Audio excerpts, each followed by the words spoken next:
नमस्कार दोस्तों, मैं स्मित मिश्रा स्वागत करता हूं एक बार फिर से आप सभी का एमजेटी एजुकेशन में। दोस्तों, भारत में घोटालों का बहुत लंबा इतिहास रहा है। आज की इस वीडियो में ऐसे ही एक बड़े घोटाले की बात करेंगे, बंगाल टीचर भर्ती घोटाला, जो रिसेंटली चर्चे में है। और जो भी चर्चे में होते हैं टॉपिक्स उस पर मैं वीडियो लेकर आता हूं। तो चलिए वीडियो को शुरू करते हैं और बंगाल टीचर भर्ती घोटाला क्या है, इसको आराम से हम लोग आसान भाषा में समझने का प्रयास करते हैं। साथियों, आपने हाल फिलहाल में ये न्यूज जरूर पढ़ी होगी या सुनी होगी कि बंगाल में लगभग 25,000 टीचर्स की नौकरी जाने वाली है। और सिर्फ ना नौकरी जाएगी, बल्कि उनसे जो पिछले 7 से 8 सालों में वो कमाए हुए हैं, सैलरी पाए हुए हैं, उन सैलरी को भी इंटरेस्ट के साथ लौटाना पड़ जाएगा। तो यहां पर आप आर्टिकल देख पाओगे टाइम्स ऑफ इंडिया का, 24,000 plus candidate lose job and West Bengal High Court cancel appointment. West Bengal के हाई कोर्ट ने या कहें कोलकाता हाई कोर्ट ने सभी अपॉइंटमेंट को कैंसिल कर दिया है। और उसके बाद वो जो 24 से 25,000 थे, एक्चुअली में 24,000 की निकाली गई थी वैकेंसी, उसके बाद आगे बढ़ा करके 25,000 कर दिया गया था, नियुक्ति मिली थी 25,000 के आसपास। तो उन सभी को अपना जॉब छोड़ना होगा, अपनी सैलरी वापस करनी होगी, पिछले 7 से 8 सालों में जो कमाया है उन्होंने, उसके बाद उसको भी 12% इंटरेस्ट के साथ लौटाना होगा। लेकिन अभी एक और डेवलपमेंट आई, सुप्रीम कोर्ट ने एक स्टे लगा दिया है सीबीआई के इस एक्शन पर। एक्चुअली में सीबीआई ने कुछ ऑफिसर्स को, जो बंगाल की सरकार में जो काम करने वाले अधिकारी थे, उन पर जांच करने के लिए, टीचर्स की जॉब स्कैम में शामिल होने के लिए जांच करने के लिए अनुमति मांग रहा था और आगे की कार्यवाही करना चाह रहा था। तो उस पर अभी के लिए सुप्रीम कोर्ट ने स्टे लगा दिया है। अब चलिए सिलसिलेवार तरीके से एक एक करके जानते हैं कि क्या क्या घटनाएं घटित हुई, क्या ये स्कैम था और अभी तक कितनी डेवलपमेंट हुई है, आगे क्या डिसीजन आने वाले हैं, अभी तक क्या कुछ डिसीजन आया हुआ है, कितना कुछ पर्दाफाश हुआ है। तो दोस्तों, सबसे पहले 2014 में क्या हुआ, पश्चिम बंगाल के स्टाफ सिलेक्शन कमीशन ने टीचर भर्ती का नोटिफिकेशन जारी किया। ये पश्चिम बंगाल का स्टेट सिलेक्शन भर्ती बोर्ड है। ठीक वैसे ही जैसे आप देखो यूपी में यूपी ट्रिपल एस सी है, एमपीपीएससी होता है, मतलब अलग अलग राज्यों में भर्ती बोर्ड होते हैं। नेशनल लेवल पर बात करें तो जैसे रेलवे का आरआरबी बोर्ड होता है, एसएससी होता है एक, स्टाफ सिलेक्शन कमीशन, तो ये केंद्र सरकार की वैकेंसियों पर भर्ती करता है। ऐसे ही राज्य सरकारों में होता है। तो राज्य सरकार में बंगाल में पश्चिम बंगाल का स्टाफ सिलेक्शन कमीशन है, उसने 2014 में नोटिफिकेशन जारी किया टीचर भर्ती के लिए। और ये नोटिफिकेशन की प्रक्रिया 2016 तक पूरी हो रही थी। 2016 में इसने 25,753 पदों पर नियुक्ति की। शुरुआत में नोटिफिकेशन जारी हुआ था तो 24,000 के आसपास था और उसके बाद नियुक्ति हुई 25,753 की। इसमें कोई बड़ी बात नहीं है, ये होता रहता है और नोटिफिकेशन में भी बाकायदे लिखा रहता है जो वैकेंसी की संख्या है वो मे बी इंक्रीज और डिक्रीज, तो वो इंक्रीज और डिक्रीज कर सकते हैं समय के अनुसार, तो वो कोई बड़ी बात नहीं है। अच्छा जी, ये चलता रहा। लेकिन जब ये भर्ती प्रक्रिया शुरू हुई, उसी समय इस पर सवाल उठने लगे। कैसे सवाल उठने लगे?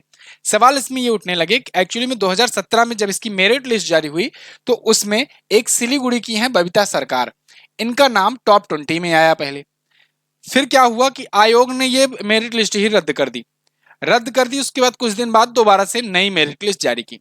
नई मेरिट लिस्ट जब जारी होती है तो उसमें बबीता सरकार का जो नाम है, जो टॉप 20 में आया था, वो टॉप 20 से बाहर हो गया और टॉप पर अंकिता अधिकारी नाम से एक लड़की थी, उसका नाम आ गया। अंकिता जो है पहले टॉप 20 की लिस्ट में नहीं थी, लेकिन दूसरी वाली लिस्ट में ये टॉप 20 में आ गई। और जब ये टॉप 20 में आई, इनका नंबर भी कम था। पहली वाली जब लिस्ट जारी की गई थी, जब पता चला नंबर में अगर बात करें तो अंकिता का 16 नंबर कम था बबीता से। अंकिता और बबीता ही ये पूरा पूरा स्कैम ले डूबी इनका, इन्हीं के दोनों में पर्दाफाश होना शुरू हुआ। देखो, अंकिता जो है ये 16 अंक कम पाई थी, ये पाई थी 61 और बबीता पाई थी 77 नंबर। बबीता का नंबर टॉप 20 से बाहर हो गया लिस्ट में और अंकिता जो है टॉप 20 में एंट्री मार गई। अंकिता अधिकारी कौन थी? अंकिता अधिकारी परेश अधिकारी की बेटी थी और ये परेश अधिकारी मंत्री थे। तो मंत्री जी की जो बेटी थी, लाडली थी, ये आ गई टॉप 20 में और इनकी जॉब सिक्योर हो गई, जबकि बबीता हो गई बाहर। इसी को लेकर के बबीता जो है दो और कैंडिडेट के साथ मिलकर के हाई कोर्ट में याचिका दायर की। मामला गया हाई कोर्ट में। हाई कोर्ट जब ये मामला पाया तो उसमें सही में ये बात आई निकल करके कि अंकिता अधिकारी जो हैं, जिनका रोल नंबर ये है, ये दावा किया गया कि ये आ गई हैं लिस्ट में। इनको इंटरव्यू के लिए कॉल भी आ गया। फिर हाई कोर्ट ने ये मामला सीबीआई को सौंपने का निर्णय लिया, क्योंकि इसमें मनी लॉन्ड्रिंग के भी बहुत सारे ट्रेल मिलने की आशंका दिख रही थी। आरोप ऐसे लग रहे थे कि जो जैसे कि होता भी है, सभी जब पेपर लीक होते हैं तो उसमें 5 लाख, 10 लाख, 15 लाख ऐसे आरोप लगते हैं कि इतना दे करके पेपर खरीदा गया था, या फिर भर्ती प्रक्रिया के लिए इंश्योर करने के लिए, सीट पक्की करने के लिए कुछ घूस दी गई थी। तो ऐसे इसमें भी आरोप लगे कि 5 से 15 लाख तक रुपए तक की घूस लेने का आरोप था, और सीबीआई जांच का आदेश कोर्ट ने इसमें दे दिया। फिर सीबीआई इस मामले में इन्वॉल्व होती है। सीबीआई जांच पड़ताल शुरू करती है। सीबीआई ने पाया कि कुछ जो अयोग्य टीईटी थे, मतलब कि जो इसको एग्जाम दे रहे थे, कुछ जो अयोग्य हो गए थे, मतलब कि बाहर हो गए थे 2014 के उम्मीदवारों को, उनको भी सहायक शिक्षा के रूप में नियुक्त किया गया था। और उन उम्मीदवारों ने रिक्त परीक्षा पत्र जमा किए थे, ब्लैंक ओएमआर सीट जमा कर दिया था। लेकिन फिर भी उनका सिलेक्शन हो गया था। यहां पर एजेंसी ने यह भी दावा किया कि टीटी 2014 की परीक्षा में असफल रहे लोगों को शामिल किया गया, और पक्षपात के, भाई भतीजावाद के, यानी कि नेपोटिज्म वाले भी आरोप लगे इसमें, कि जो मंत्री के या फिर जो चर्चित लीडर्स हैं उनके आसपास के, उनके रिश्तेदारों का इसमें सिलेक्शन कर लिया गया, और बाकी लोगों से घूस लेकर के किया गया, यानी कि अच्छी खासी रकम वसूली की गई। सीबीआई ने यह भी कहा कि जो पार्थ चटर्जी हैं, जो कि अभी के टाइम पर उद्योग और वाणिज्य मंत्री हैं, उस टाइम पर ये शिक्षा मंत्री हुआ करते थे, इनके पास शिक्षा विभाग था।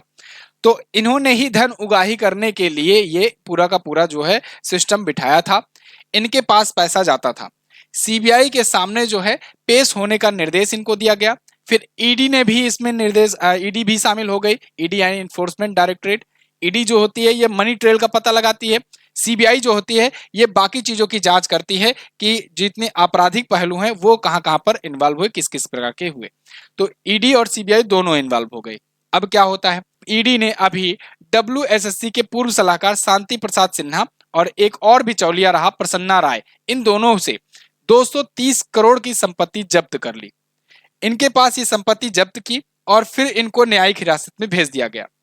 अब इन पर यह आरोप था कि ये बिचौलिया बनकर के पैसे उगाही करते थे, उम्मीदवारों से पैसे लेते थे, जो कैंडिडेट जो फॉर्म फिल किए रहते थे या फिर कहे कि जो भर्ती में शामिल होना चाहते थे गलत तरीके से, वो इनको घूस देते थे। ये पैसा वहां से उठाते थे और ये पहुंचाते थे मंत्री जी के पास तक। अब ये पैसा जो है ये पकड़ा भी गया। अगर नहीं पकड़ा गया होता तो चलो बस आरोप आरोप चल रहा होता। लेकिन यहां पर क्या हुआ, जब सीबीआई और ईडी लगी पार्थ चटर्जी के पास, तो पता चला कि पार्थ चटर्जी का लिंक निकला अर्पिता मुखर्जी से। और अर्पिता मुखर्जी जो कि एक पेशे से मॉडल हैं, इनके घर जब रेड पड़ी तब इनके यहां से, आपने देखा होगा 3-4 महीने पहले खूब न्यूज चल रही थी कि किसी के कमोड में, बाथरूम में, दीवालों में, बहुत प्रकार से जगहों पे कैश निकल रहे थे, और वो भी बहुत ज्यादा मात्रा में 49 करोड़ का कैश ये प्राप्त हुआ था। ईडी ने 24 घंटे से ज्यादा 44 घंटे की रेड की थी, 49 करोड़ का कैश यहां पर पकड़ा था अर्पिता मुखर्जी के घर। अर्पिता मुखर्जी जैसे कि मैंने आपको बताया ये पेशे से मॉडल हैं, और ये पैसा इनका रखती थी पार्थ चटर्जी का, जो कि मंत्री साहब थे। तो इनका पैसा इनके पास जाता था और ये पैसा वहां से उगाही करके आता था। इसको लेकर के ईडी ने इनको 23 जुलाई को गिरफ्तार कर लिया 2022 में, पार्थ चटर्जी को, और उनकी करीबी मॉडल अर्पिता मुखर्जी के घर पर छापे में 49 करोड़ के कैश और बहुत सारी ज्वेलरी भी बरामद करी। अब इतना सब कुछ हुआ तो फिर से हाईकोर्ट इस पर क्या कहता है। हाईकोर्ट ने इसको भर्ती को रद्द करने का फैसला सुना दिया। अब ये देखो, आप समझो 2014 में निकली थी वैकेंसी, 2016 में भर्ती प्रक्रिया शुरू हो गई थी, उसके बाद से ज्वाइनिंग हो गई 2017 के आसपास से। 2017 से ज्वाइनिंग और 2024 आ गए हैं, यानी लगभग 7 से 8 साल हो गए हैं। इतने टाइम पर उन सभी टीचर्स ने सैलरीज भी उठाई हुई हैं, और सैलरी उठाने के साथ साथ आप सोचो कि जैसे जब कोई जॉब पाता है ना, तो कोई होम लोन ले लेगा, घर खरीद लिया, कोई किसी की शादी हो गई, उसके बाद कोई जमीन ले लिया, मतलब सब अलग अलग तरीके से खर्चे भी अपने करने शुरू कर देते हैं।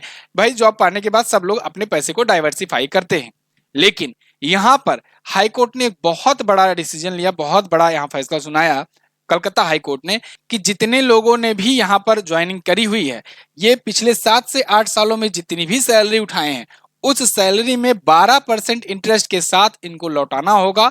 और साथ ही साथ ये लौटाना कब तक होगा, सिर्फ और सिर्फ 6 हफ्ते का समय दिया गया, 6 हफ्तों के अंदर लौटाना होगा।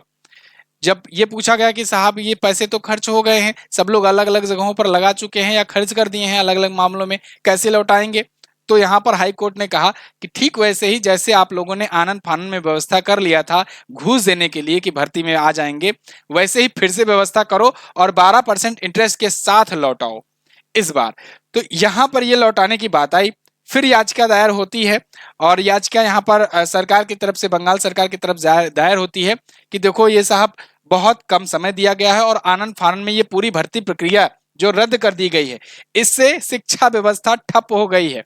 अब आप सोचो किसी राज्य में 24-25 हजार टीचर जो हैं वो अचानक से अगर मान लो नौकरी छोड़ देते हैं तो वो पद एकाएक रिक्त हो जाएंगे, और किसी एक राज्य में अगर 25,000 टीचर्स अचानक से गायब हो गए तो शिक्षा व्यवस्था तो ठप होगी। लेकिन शिक्षा व्यवस्था ठप हो जाएगी तो क्या इसको लेकर के जो गलत तरीके से, जो घोटाले के तरीके से आया हुआ है, जो भर्ती हुई है, क्या इन पर एक्शन ना लिया जाए? जो याचिका दायर किए हुए थे, जो कैंडिडेट जो सही थे, जो जिनको ज्वाइन होना था वो नहीं हो पाए थे, तो क्या उनके प्रति अन्याय नहीं होगा? जिन्होंने याचिका दायर की, बाकायदे केस लड़ा और आज उनके पक्ष में डिसीजन आया हुआ है कि जो लोग जो अनक्वालिफाइड थे, जो लोग नहीं इस लायक थे, उनको भर्ती मिल गई और जो कैंडिडेट इसके लायक थे उनको भर्ती नहीं मिली हुई है, तो वो बेरोजगार रह गए हैं। तो इस पर अभी सुनवाई होनी है और 6 मई को इस पर डिसीजन आएगा। लेकिन इसी के बीच में सुप्रीम कोर्ट इन्वॉल्व होती है और सुप्रीम कोर्ट ने अभी सीबीआई पर जांच पर रोक लगा दी है। सुप्रीम कोर्ट में क्या हुआ कि तीन जजेस की अध्यक्षता वाली जो पीठ है, जिसमें मुख्य न्यायाधीश डीवाई चंद्रचूड़ भी शामिल हैं, इसके अलावा न्यायमूर्ति जेबी पारदीवाला शामिल हैं, न्यायमूर्ति मनोज मिश्रा हैं, इनकी पीठ ने कहा है कि सीबीआई को हम अभी के लिए उस निर्देश पर रोक लगाते हैं जिसमें कहा गया है कि सीबीआई राज्य सरकार के अधिकारियों के खिलाफ आगे की जांच करेगी। तो राज्य सरकार के अधिकारियों के खिलाफ जो आज आगे की जांच करनी है उस पर सीबीआई की जांच पर रोक लगाया गया है, इस भर्ती घोटाले पर रोक नहीं लगाया गया है। ठीक है ना, इन पर एक्शन जारी रहेगा। जो मतलब जिनको गिरफ्तार किया गया है, जिनको न्यायिक हिरासत में रखा गया है, उन पर जारी रहेगा। इसके अलावा अब अगली जो सुनवाई होगी वो 6 मई को होगी। तो अब आगे क्या डिसीजन आता है वो तो आपका वेट करना होगा। अभी जब मैं ये वीडियो रिकॉर्ड कर रहा हूं तो 1 मई है। तो फिलहाल ये था पूरा मामला बंगाल टीचर भर्ती घोटाले का। अब आगे और कौन सी भर्ती घोटाले या और कौन से घोटाले के बारे में आप वीडियो देखना चाहते हैं, कमेंट करके जरूर बताइएगा। जो भी ट्रेंडिंग टॉपिक के मुद्दे होते हैं उनको मैं बनाने का प्रयास करता हूं। आप लोग भी कंटेंट हमें सजेस्ट कर सकते हो कि इस पर वीडियो बनानी है। मैं आपके सामने वो ट्रेंडिंग मुद्दे को आसान से आसान भाषा में जरूर पेश करने का प्रयास करूंगा। आप जाते जाते एक क्वेश्चन का आंसर देते जाइए कि अभी हाल ही में किस कंपनी ने कोवैक्सीन नाम की कोविड-19 से बचाव की वैक्सीन बनाई है। कोवैक्सीन के बारे में पूछा जा रहा है। एक और जरूरी बात, कल ही मैंने जो कोविशील्ड पर अभी एक रिपोर्ट आई है जिसमें कोविशील्ड में घातक इसके दुष्परिणाम देखने को मिल सकते हैं, ऐसा दावा किया गया है। इस पर मैंने वीडियो बनाई हुई है, आप उस वीडियो को भी जरूर देखिएगा कि कैसे हार्ट अटैक जो है ये मामले बढ़ते देखने को मिल रहे हैं। साथ ही साथ इस क्वेश्चन का आप आंसर कर दीजिए। वीडियो अगर पसंद आई है तो इसको लाइक और शेयर कर देना। और भी बहुत सारे टॉपिक पर मैं वीडियो बनाता रहता हूं, तो आप प्लेलिस्ट भी चेक कर सकते हैं। Thank you so much. मिलेंगे अगली क्लास में, तब तक के लिए नमस्कार, जय हिंद, वंदे मातरम।